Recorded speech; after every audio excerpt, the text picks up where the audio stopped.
Meron tayong ditong engine ng Yamaha Krypton R. Engine lang po siya. Bali skeleton po ito. Gawan po ito natin ng wiring diagram kung paano i-connect yung stator niya or source coil papuntang CDI. Ito ang kanyang stock CDI. Ituro ko sa inyo yung kabuuhang wiring diagram ni para gumana ito. Check nyo rin sa description ng video na ito kung paano ko ito in-overhaul yung kabuuang makina niya. Rebuild, refresh, restore po ang ating ginawa. Nabili ko itong engine na ito sa junk shop sa murang halaga. Ganito po ang kanyang hitsura nung nabili ko ito. Yan, kinakalawang na po siya at hindi na nagamit ng mahabang panahon.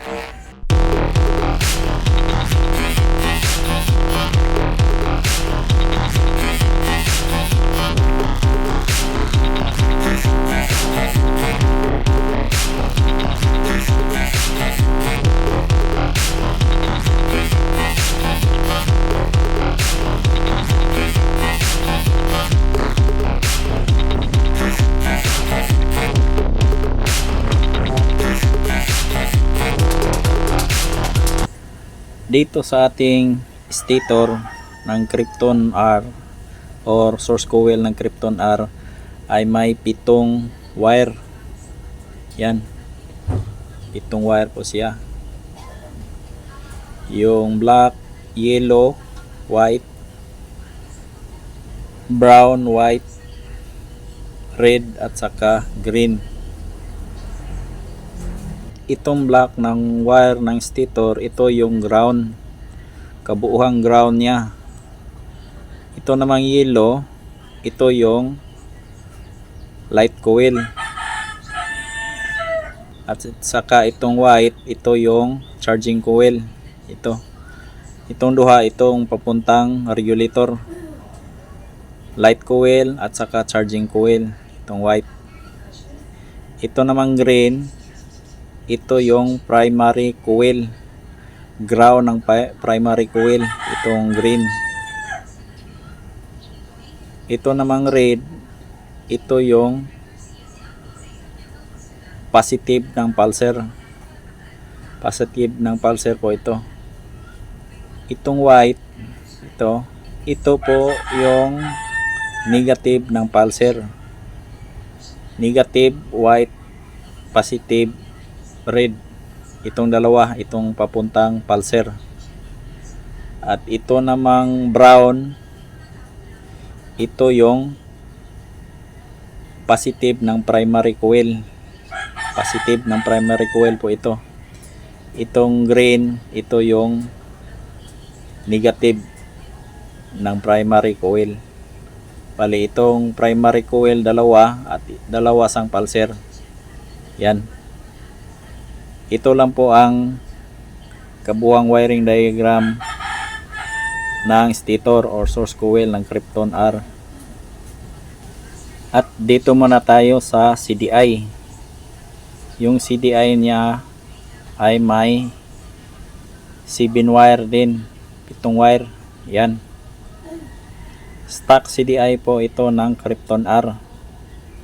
May 7 wire. May kulay red, orange, itong black na may stripe na white, black, green, white at saka gray. Yan, 7 po siya. Isa-isahin natin ito. Itong red, ito yung positive ng pulser. Ito yung papuntang positive ng pulser, papuntang stator. Itong white, ito yung negative ng pulser. Negative, positive, puro pulser po ito. White, negative ng pulser. Red, positive ng pulser. Ito namang green, ito yung negative ng primary coil. Itong green, negative ng primary coil. Itong gray, ito yung positive ng primary coil. Bali dalawa po yung papuntang primary coil. Tatlo na lang. Itong orange, ito yung ignition coil. Ito yung papuntang ignition coil. Yan. Ito. Kulay orange. Ito yung papuntang ignition coil. Itong black na may stripe na white. Ito yung kill switch. Kill switch po ito. At saka itong black, ito yung kabuuhang ground niya. Ground ng CDI natin. Yan. Ito ang kabuuang wiring diagram ng CDI. Ngayon, i-connect natin itong CDI papunta dito sa stator or source coil. I-wiring natin lahat ito, pati yung papuntang ignition coil. Yan. Sa huling video nito, ipakita ko sa inyo yung wiring diagram nito para lubos yung maintindihan kung paano ko i-connect ito isa-isa, pati na rin color coding niya, kabuuhang wiring diagram niya, yung color at saka color coding at function bawat wire niya. Kulang na lang natin dito ay idugtong yung stator at saka CDI at saka yung papuntang ignition coil, at i-check natin kung gagana ba. Okay, yan, tapos na po nating idugtong or i-connect yung CDI papuntang stator or source coil at saka yung ignition coil. Connect natin dito sa kanyang puntang ignition coil at saka spark plug. Yan. Review muna natin ito.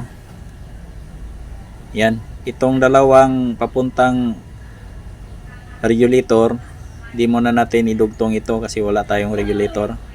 Ito yung white at saka yellow. Light coil, itong yellow at saka white yung charging coil. Di muna natin i-connect ito. Lahat ng ground, pinagsama natin yung lahat ng ground. Yan. Yung ground sa CDI at saka ground ng source coil or stator. Tapos yan, ito kinonik natin dito sa chassis niya. Yan, ito yung ground, pati ground dito sa ignition coil. Yan, ground dito rin sa chassis niya papunta. Itong orange wire, ito yung output, ito yung output ng CDI, ito yung papuntang CDI. Yan, dito orange color, ito yung ignition coil. Yan, nakunik na po natin yung dalawang green at saka ito yung primary coil, dalawang primary coil. Yung primary coil sa CDI at saka primary coil ng stator, pinagsama natin, pati yung pulser. Yan, ito yung pulser ng stator at pulser ng CDI. Bali itong dalawa, ito yung pulser na galing sa stator at pulser galing sa CDI. Yan, dinugtong natin. Yan. Yung kill switch niya, yan, hanging lang po siya, walang connection ito. Ito yung kill switch. Pag i-attach natin dito sa chassis niya, mamatay yung makina. Pag ganyan, hanging lang, on, meaning on yung kill switch niya, naka-on siya. Bali ito yung on and off natin. Pag dinikit natin sa chassis o sa body, mag-off yung motor natin.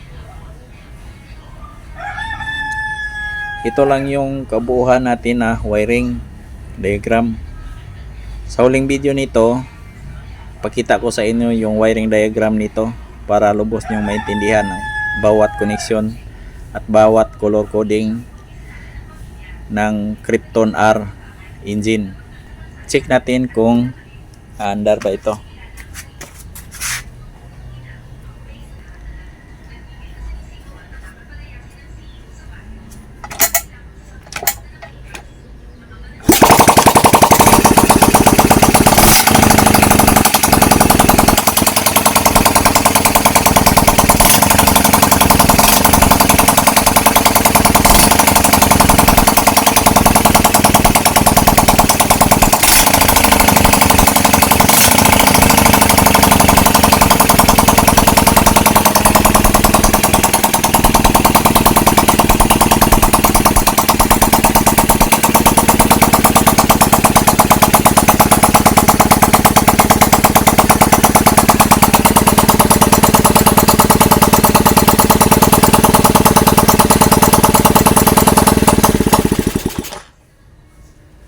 Yan, itong kill switch natin.